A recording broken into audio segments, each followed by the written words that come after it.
Hi guys, કેમ છો? આજે જેવી હું સવારે ઓફિસ માટે ઘરથી નીકળીને તો બારે વરસાદ ચાલુ. હવે આ વરસાદમાં ઓફિસે જવું કે નહીં ક્વેશ્ચન માર્ક. કીધું ચાલો વરસાદ ઓછો થાય ત્યાં સુધી કઈ નાસ્તો પાણી કરી લઈએ.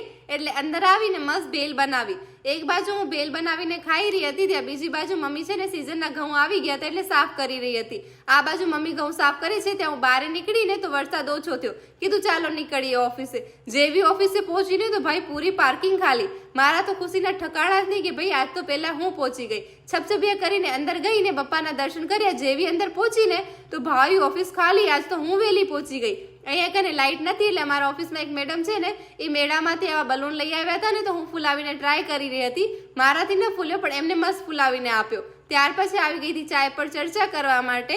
અહીંયાથી ચાય પીને થોડું ઘણું કામ પતાવીને નીકળી ગઈ હતી લંચ માટે. જેવી હું લંચ માટે નીકળીને તો બારે ભાઈ આપણા ભારતનગરમાં તો બે છાંટા પડ્યા નથી ને રોડની હાલત ગઈ નથી. જોવો છો ને, આટલા બે છાંટામાં જ આપણા રોડ કેટલા ભરાઈ ગયા છે. પછી હું ઘરે પહોંચીને તો અમારા ઘરની બારે પણ જેસીબીનું કામ પાછું ચાલુ. કોઈ નહીં, આપણે પાછા આયા ઓફિસે ને. બે છાંટામાં અહીંયા કને ફ્લાવર બહુ જ મસ્ત આવી ગયા હતા. સવારે મમ્મી ઘઉં સાફ કરી રહી હતી ને, એટલે હું આવી ગઈ હતી બજારમાં એરંડિયું તેલ લેવા માટે ને થોડો ઘણો નાસ્તો લેવા માટે. ઘરે આવી એટલે અહીંયા કને તો ઘઉંનો કાર્યક્રમ ચાલુ જ હતો. મમ્મીને તેલ આપ્યું એટલે મમ્મીએ મસ્ત ઘઉંમાં તેલ લગાવવાનું શરૂ કર્યું અને અહીંયા કને મસ્ત ગણપતિ બાપાનું નામ લઈને સીઝનના ઘઉં ભર્યા.